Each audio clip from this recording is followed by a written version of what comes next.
नमस्कार. मी मानिनी गद्रे. चला गीतेच्या अंतरंग जाणून घ्यायचा प्रयत्न करूया. या ऑडिओची रचना आधी सांगितल्याप्रमाणे सुरुवातीला मूळ श्लोक, त्याचा मराठी अर्थ, नंतर संस्कृतचं सरळ वाक्य रूपांतर आणि त्याचा इंग्लिश अर्थ, नंतर ज्ञानेश्वरीतील माऊलींच्या ओव्यांचा मराठी सुलभ अर्थ आणि नंतर माझ्या दृष्टिकोनातून त्या श्लोकाविषयी मला काय वाटलं त्याचं विवरण. सर्वप्रथम आपण मूळ श्लोकाचा संधिविग्रह करून त्यातील प्रत्येक शब्दाचा मराठीत अर्थ पाहूया. चतुर्विधा भजन्ते मां जनः सुकृतिनो उजुन आर्तो जिज्ञासुर अर्थार्थी ज्ञानीच परतर्षभ. 4 प्रकारच्या पुण्यात्मा असलेल्या भक्तांविषयी परमेश्वर म्हणतात, भरतर्षभ अर्जुन, हे भरतवंशी यामध्ये श्रेष्ठ अर्जुन, सुकृतिनः उत्तम कर्म करणारे, अर्थार्थी, अर्थार्थी म्हणजे सांसारिक पदार्थासाठी भजणारा, आर्तहा, अर्थ म्हणजे संकट निवारणासाठी भजणारा, जिज्ञासुः म्हणजे माझे यथार्थ रूप जाणण्याच्या इच्छेने भजणारा, च ज्ञानी आणि ज्ञानी असे चतुर्विधा 4 प्रकारचे भक्त जनाः, जनाः म्हणजे भक्तजन, माम मला, भजन्ते भजतात.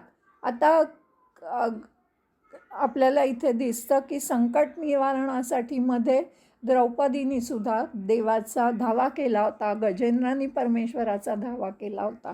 सुकृतोनो म्हणजे सत्कर्म, सद्गुण भक्ती पाहिजे, सत्शील असलं पाहिजे. तेषां ज्ञानी नित्ययुक्त एकभक्तिर्विशिष्यते प्रियो हि ज्ञानिनोत्यर्थम अहम सच मम प्रियः. ज्ञानी भक्ताच्या श्रेष्ठतेविषयी सांगताना परमेश्वर म्हणतात, तेषां त्यापैकी नित्ययुक्त नेहमी माझ्या ठिकाणी एकी भावाने राहणारे, परमेश्वरासाठी क्षण क्षण झिजणारा, एक भक्ती ही अनन्य प्रेमभक्ती असणारा ज्ञानी भक्त, विशिष्यते अतिशय उत्तम आहे, ही कारण तत्वतः मला जाणणाऱ्या, ज्ञानिनः ज्ञानीला, अहम मी, अत्यर्थम प्रियः अत्यंत प्रिय आहे, च आणि सहा तो ज्ञानी, मम मला, प्रियः अत्यंत प्रिय आहे. परमेश्वर म्हणतात त्यापैकी ह्या 4 लोकांपैकी आर्तो, जिज्ञासी, अर्थार्थी आणि जिज्ञासू ह्यापैकी नेहमी माझ्या ठिकाणी ऐक्यभावाने स्थित असलेला, अनन्य प्रेमभक्ती असलेला ज्ञानी भक्त अतिउत्तम होय. कारण मला तत्वता जाणणाऱ्या ज्ञानी माणसाला मी अत्यंत प्रिय आहे आणि तो ज्ञानीसुद्धा मला अत्यंत प्रिय आहे. त्यांच्या हृदयामध्ये सतत सद्गुरू असतात. उदारः सर्व एवैते ज्ञानी त्वात्मैव मे मतम आस्थितः स हि युक्तात्मा मावेवानुत्तमां गतिम्. सर्व भक्त हे उदार आहेत आणि ज्ञानी हा आपला आत्मा आहे असे परमेश्वर सांगतात. एते सर्वे एव, हे सर्वच उदार आहेत.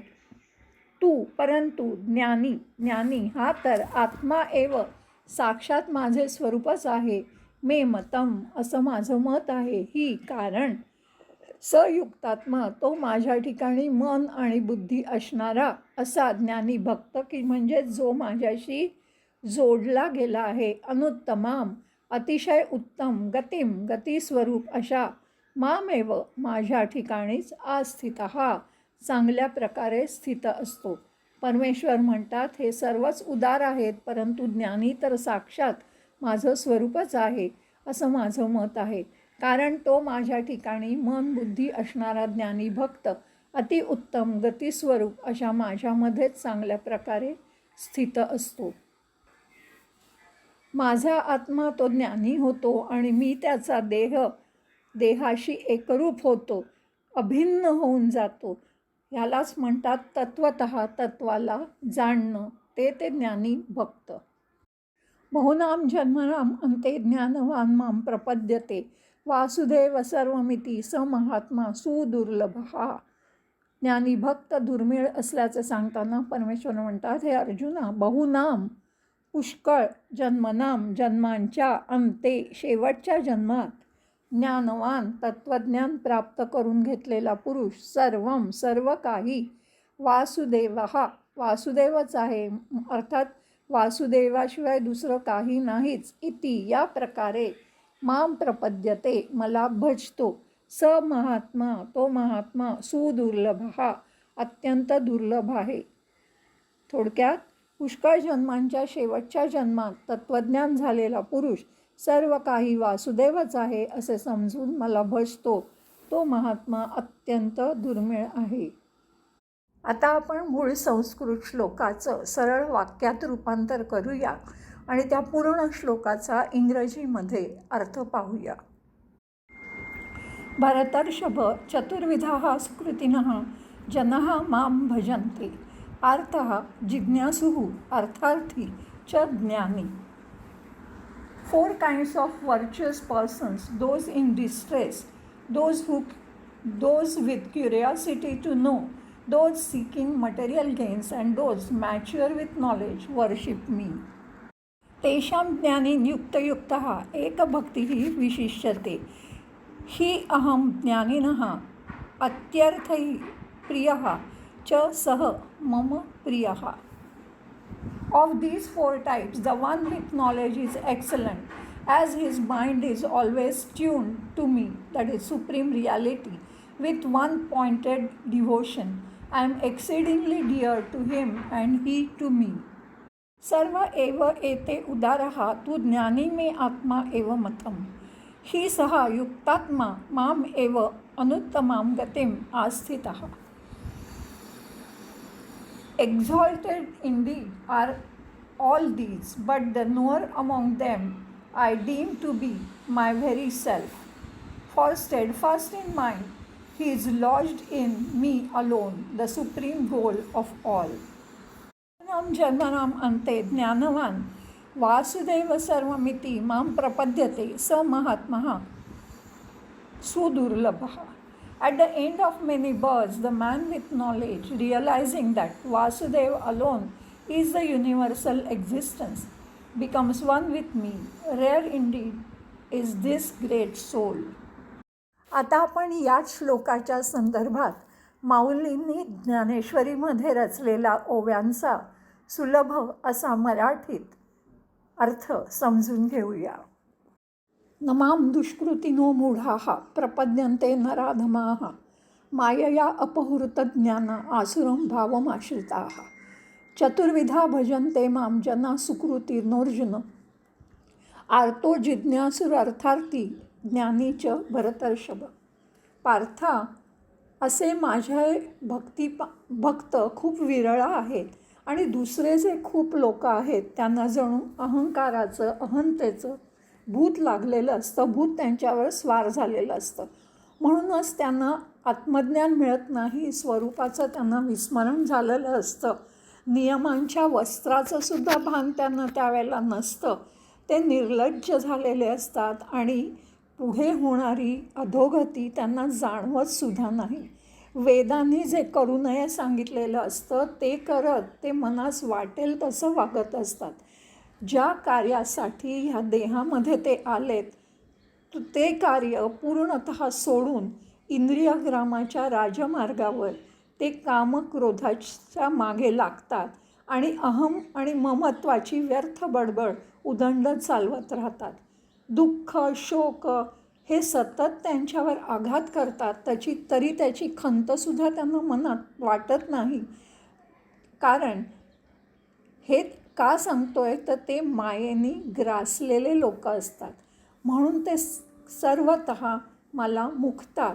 आता माझे भक्त कसे असतात की ज्यांनी आत्महित वृद्धिंगत केले असतात ते माझे भक्त हे 4 प्रकारचे असतात. पहिला म्हणजे आर्त की जो कुठल्या तरी गोष्टींनी पीडित असतो. दुसरा जिज्ञासू की जो मला जाणू इच्छिणारा असतो. तिसरा यत्नशील परमार्थासाठी प्रयत्न करणारा असतो. आणि चौथा जो जणू काही ज्ञानाचा ठेवा असतो. म्हणजेच आर्त, जिज्ञासू, परमार्थी आणि ज्ञानी असे 4 प्रकारचे माझे भक्त असतात. तेषां ज्ञानी नित्ययुक्त एकभक्तिर्विशिष्यते प्रियो हि ज्ञानिनोत्यर्थम अहम सच मम प्रियः. पार्था, काही जण संसाराच्या दुःखातनं मुक्त व्हावं असे आर्त लोक माझं भजन करतात. दुसरे जे माझं ज्ञान व्हावं असे जिज्ञासू माझं भजन करतात. तिसरा जो अर्थार्थी म्हणजे ज्याला परम अर्थाची इच्छा असते तो माझी भक्ती करून परमार्थाची प्राप्ती करायचा प्रयत्न करतो. मग स्वाभाविकपणे चौथा जो असतो त्याच्या ठाई काहीच कर्तव्य उरत नाही. म्हणून तो ज्ञानी भक्त आहे हे तू निसंशयपणे जाण. ज्ञानाचा प्रकाश त्याच्यामध्ये पडलेला असतो म्हणून त्याच्यामध्ये भेदाचा काळोख नाहीसा झालेला असतो. त्याला सायुज्य प्राप्ती झालेली असते. म्हणून मीच होऊन तो माझं भजन करत असतो. जसं स्फटिकाच्या ठिकाणी आपल्याला क्षणभर पाण्याचा भास होतो तसाच तो ज्ञानी इतरांना देहाकार वाटत असला, देहाकार भक्त वाटत असला तरी तो खरं म्हणजे माझ्यात मिसळून गेलेला असतो. पण ह्या ज्ञानाचं कौतुक मला शब्दांमध्ये वर्णनच करता येणार नाही. तरीसुद्धा जसा वायू आकाशामध्ये विलीन होतो तेव्हा त्याचं वायू पण वेगळं उरत नाही, तसंच ह्या भक्ताचं, ह्या ज्ञानी योग्याचं भक्त पण वेगळं उरलेलंच नसतो. तो पूर्णपणे मद्रूप झालेला असतो. जर वारा हल्ला तरच तो नभावून वेगळा भासतो खरं, पण स्वाभाविकपणे तो नभामध्ये एकरूप असतो. तसाच जेव्हा असा ज्ञानी भक्त शारीरिक कर्म करत असतो तेव्हा तो दिसायला माझ्यापासून वेगळा भासतो, पण तो अनुभूती घेतल्याने निजांगाने माझ्याशी मद्रूप झालेला असतो. त्याला ज्ञानाचा त्याच्यामध्ये उदय झालेला असतो म्हणून तो मलाच त्याचा आत्मा मानत असतो आणि माझं त्याच्यावर इतकं प्रेम उचंबळून जातं की मी सुद्धा अशा योग्याला माझा आत्मा मानतो. जीवापलीकडे स्वरूपाची ओळख खूण त्याला कळलेली असते आणि तशा तऱ्हेने तो व्यवहार करत असतो. मग असा देहधारी असला तर तो काय माझ्यापासून वेगळा असतो का? स्वानुभूती म्हणजे आत्मरूपाचा अनुभव. सायुज्य म्हणजे चौथी मुक्ती. परमेश्वराशी आत्मरूपाशी एकरूप होऊन जाणं. आत्मरूपात स्वतः जीवाने विलीन होऊन एकच परमात्मा अनुभवणं, केव्हाही वेगळेपण न येणं. सलोकता, समीपता, स्वरूपता आणि सायुज्यता अशा 4 मुक्ती सांगितल्या आहेत. सलोकता म्हणजे इष्टदेवतांच्या लोकांमध्ये राहणं. समीपता म्हणजे आपल्या इष्टदेवतेच्या नित्य सान्निध्यात राहणं. स्वरूपता म्हणजे इष्टदेवतेचं रूप प्राप्त होणं आणि सायुज्यता म्हणजेच परमेश्वराशी आत्मरूपाशी एकरूप होऊन जाणं. आत्मरूपात स्वतः जीवानं विलीन होऊन एकच परमात्मा अनुभवणं, केव्हाही वेगळेपण न येणं. उदारः सर्व एवैते ज्ञानी त्वात्मैव मे मतम् आस्थितः स हि युक्तात्मा मामेवानुत्तमां गतिम्. पार्था, कितीही भक्त स्वतःचं हित साधायला, आपापलं हित साधायला माझे भक्त होतात, पण ज्याला मी माझा भक्त मानतो तो ज्ञानी एकच असतो हे तू जाण. आपल्याला दूध मिळावं म्हणून कित्येक जण गाईच्या पायाला दोरी बांधून ठेवतात, पण दोरीशिवायसुद्धा जे घट्ट पक्क प्रेमाचं बंधन असतं, स्नेहाचा पाश असतो, तो वासराचा असतो. तना मना प्राणांनी आईशिवाय दुसरं काहीच नाही, आईच माझं सर्व काही असा एकभाव वासराचा जाणून धेनूलासुद्धा जसा पाना फुटतो तसाच पान्हा, तसंच प्रेम मला माझ्या ज्ञानी भक्तांविषयी असतं. मग श्रीकृष्ण म्हणाला, पंडुसुता, दुसरे जे भक्त मी वर्णिले आहेत ते सुद्धा मला खूप आवडतात, पण तरीसुद्धा ज्ञानी भक्त हा आगळा वेगळाच असतो. सागराला नदी मिळाल्यावर पुन्हा कधी माघारी फिरत नाही, तसाच ज्ञानी भक्त जेव्हा मला जाणतो तेव्हा तो प्रपंचाला विसरून जातो. त्याच्या हृदयाच्या गुहेमध्ये आत्मानुभवाचा गंगोगज जणू उद्भवतो आणि मग तो माझ्यामध्ये मिळून जातो, मद्रूपता त्याला प्राप्त होते. आता मी काय सांगू की तो मीच होऊन जातो. ज्ञानी भक्त हा माझा आत्माच असतो. ही खरोखर तू खूण आहे ही जाण. खरं तर ही सांगू नये, पण काय सांगू, मी त्या ज्ञानी भक्ताला एकदम भुलूनच गेलो आहे. बहुनाम जन्मनाम अंते ज्ञानवान माम प्रपद्यते वासुदेव सर्वमिती समहात्मा सुदुर्लभ. पार्था, असा जो ज्ञानी भक्त असतो तो विषयांच्या दाट झाडीतून षड्रिपूंची संकट टाळून सदवासनारूपी पहाडावर येऊन निश्चितपणे ठामपणे उभा असतो. निषिद्ध कर्माचा जो आडमार्ग असतो तो पूर्णपणे डावलून तो सत्संग स्वीकारून सत्कर्माचा सन्मार्ग त्यांनी स्वीकारलेला असतो. फल आशेचे जे पादत्राण असतं ते दूर फेकून तो उघड्या पायांनी अनवाणी प्रवास करत असताना शताविधी जन्म कर्मफल हेतूमध्ये न अडकता सर्व संग परित्याग करून तो धाव घेत राहतो. देहतात्म्याची त्याची मग रात्र संपून कर्मक्षय होतो आणि प्रभात होते. गुरुकृपारूप पहाट त्याच्या आयुष्यामध्ये उजळते आणि दाही दिशा त्याच्यासाठी तेजोमय होतात. ज्ञानरूपी उगवत्या सूर्याचा ज्ञानबालार्काचा उदय होताच तो ब्रह्मैक्याचं ऐश्वर बघतो. मग तो जिथे बघतो तिथे मीच आहे हे त्याला जाणवतं आणि मग तो स्वस्थ राहतो. स्वस्थ राहिला तरीसुद्धा तो मीच आहे असं सतत जाणतो. असं सगळीकडे त्याला बघितलं तर माझ्याशिवाय त्याला दुसरं कोणीही दिसत नाही. जसं एखादं घट डोहामध्ये बुडवला तर त्याच्या आत आणि बाहेर सर्वत्र पाणीच राहतं, तसाच ज्ञानी भक्त माझ्यामध्ये आणि मी त्याच्या अंतर्बाह्य भरून असतो. ही जी स्थिती आहे ना पार्था, ती शब्दाच्या पलीकडची आहे, ती बोलता येणार नाही. एवढंच तू लक्षात ठेव की तो ज्ञानाचा अपार भांडार असतो, खजिना असतो आणि ज्ञानरूप होऊन असा स्वाभाविकपणे तो सगळं विश्व स्वाधीन करून घेतो. संपूर्ण विश्व हे वासुदेवमय आहे असा त्याला प्रत्यय आलेला असतो. म्हणूनच त्याला, हे अर्जुना, हे कपिध्वजा, तो ज्ञानी भक्तांचा राजा आहे असं तू समज. त्याला प्रतीती इतकी आलेली असते की त्या प्रतीतीच्या भांडारामध्ये सगळं विश्व चराचर साठवलेलं असतं. असा तो महंत श्रेष्ठ ज्ञानी भक्त खूपच सुदुर्लभ आहे धनुर्धरा. ज्याची भजनं फक्त भोगासाठी होतात असे भक्त खूप असतात, पुष्कळ असतात, बहुवच असतात.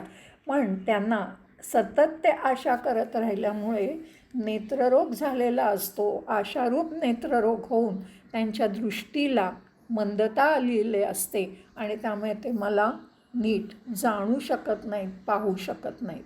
षड्रिपू म्हणजे काम, क्रोध, लोभ, मोह, मद, मत्सर हे मनुष्याच्या मनाचे शत्रू समजले गेलेले 6 विकार आहेत.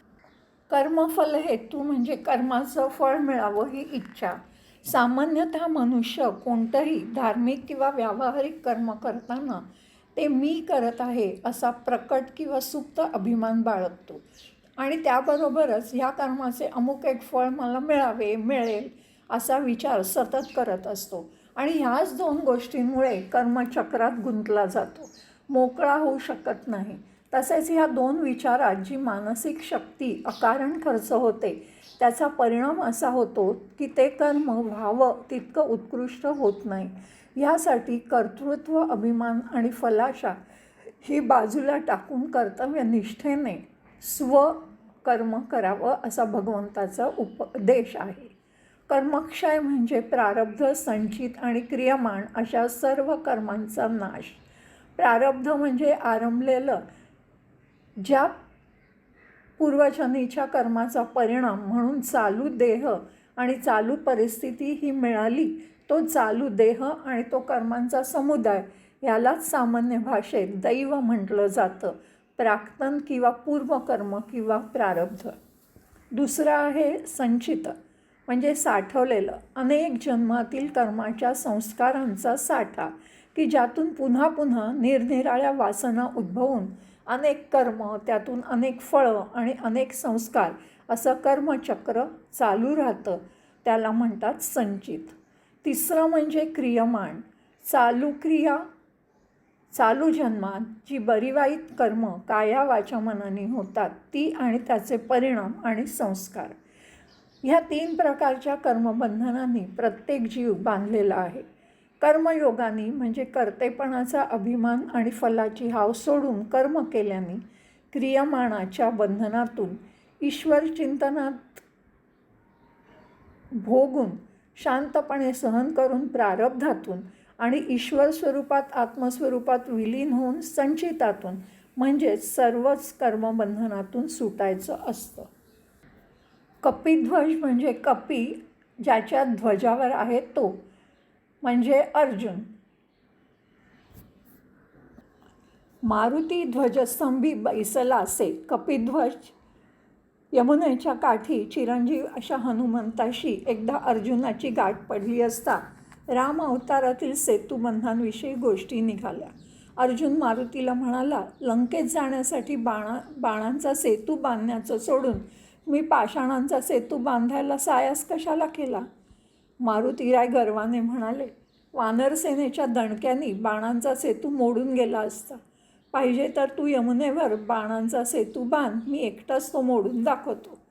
पूल मोडला तर अर्जुनाने अग्निकाष्ठे भक्षण करावी आणि पूल टिकला तर मारुतीरायांनी अर्जुनाचे दास्य करावे असे उभयतांमध्ये पैस ठरले. अर्जुनाने थोड्याच वेळात यमुनेवर बाणांचा बळकट पूल बांधला, परंतु मारुतीरायांनी एका उडीतच तो मोडून टाकला. अर्जुन अग्निकाष्ठे भक्षण करायला सिद्ध झाला. तोच ब्राह्मण वेशधारी भगवान श्रीकृष्ण तिथे आले. त्यांनी सगळी हकीकत ऐकून घेतली आणि ते मारुतीला म्हणाले, तू बाणांचा पूल मोडलास ह्याला साक्षी कोण? माझ्या समक्ष तो मोड पाहू. कृष्णाने आपलं सुदर्शन चक्र त्याखाली धरल्यामुळे मारुतीरायांनी शिकस्त केली तरीही तो पूल मोडला नाही. मारुतीराय हरले तेव्हा भगवंत प्रकट झाले आणि त्यांनी आपल्या भक्तांच्या रक्षणासाठी युद्धाच्या वेळी अर्जुनाच्या रथाच्या ध्वजस्तंभावर तू बसावे असे मारुतीरायास सांगितले. मारुतीरायांनी ती गोष्ट आनंदाने मान्य केली आणि म्हणूनच अर्जुनाला ज्याच्या ध्वजावर कपी आहे म्हणजेच मारुती आहे असा म्हणायला कपिध्वज म्हणायला सुरुवात झाली. देहतादात्म्य म्हणजे देहाशी एकरूप होऊन राहणं. अनेक जन्मातील देह म्हणजे मी अशा संस्कारांनी जीवाला खरोखर तो देहाचा द्रष्टा असूनही देह म्हणजे मी असं वाटत राहतं. ह्यालाच देहतादात्म्य म्हणतात. आत्मज्ञानाने वस्तुस्थितीची ओळख पटली म्हणजे हे तादात्म्य सुटतं. आता या श्लोकाबद्दल माझ्या दृष्टिकोनातून मला काय वाटतं ते आपण पाहूया. ज्ञानविज्ञान योगातील 16, 17, 18 आणि 19 इथे परमेश्वर भक्तांचे म्हणजेच उत्तम कर्म करणाऱ्यांचे 4 प्रकार सांगताना आपल्याला दिसतात. पहिलं आर्त म्हणजे स्वतःवर आलेलं संकट त्याचं निवारण व्हावं म्हणून परमेश्वराला भजणारा. याचं उदाहरण म्हणजे द्रौपदी आहे, गजेंद्र आहे. दुसरा प्रकार म्हणजे जिज्ञासू. परमेश्वराचं यथार्थ रूप कळावं अशी जिज्ञासा ज्याला असते आणि म्हणून जे ज्ञानाच्या मागे असतात असे जिज्ञासू. तिसरा प्रकार म्हणजे अर्थार्थी, सांसारिक पदार्थांसाठी भजणारा. आणि चौथा जो परमेश्वराला अतिशय प्रिय तो म्हणजे ज्ञानी भक्त, जो सतत परमेश्वरासाठी क्षण क्षण मनन करत असतो, परमेश्वरामध्येच जो जगत असतो, त्याची परमेश्वरावर अनन्य भक्ती असते, अशाला परमेश्वर अतिप्रिय असतो आणि म्हणून तोही परमेश्वराला अत्यंत प्रिय असतो. हे सगळे परमेश्वर म्हणतात हे सर्व प्रकारचे भक्त उदार असतातच, पण त्यातून ज्ञानी भक्तांनी, ज्यांनी अनेक जन्मांच्या तपश्चर्येने मला तत्वता जाणलं आहे, म्हणजेच जो माझ्याशी एकरूप झाला आहे, जोडला गेला आहे, अभिन्न झाला आहे आणि ज्यांनी हे जाणलं आहे की वासुदेवाशिवाय दुसरं काही नाहीच, असा ज्ञानी भक्त मला अत्यंत प्रिय आहे. आता ह्याच्यातून आपल्याला कळू शकतं की परमेश्वराला जर प्रिय व्हायचं असेल तर सत्याचं ज्ञान मिळवण्यासाठी सतत परमेश्वराचं मनन चिंतन करणं हाच आपल्याकडे एक उपाय आहे. आता पुढच्या श्लोकांमध्ये परमेश्वर इतर देवतांना पूजणाऱ्यांविषयी काय सांगतात ते पुढे आपण पाहूया. गीतार्थ जाणून घ्यायला पुन्हा भेटूया. मनःपूर्वक धन्यवाद.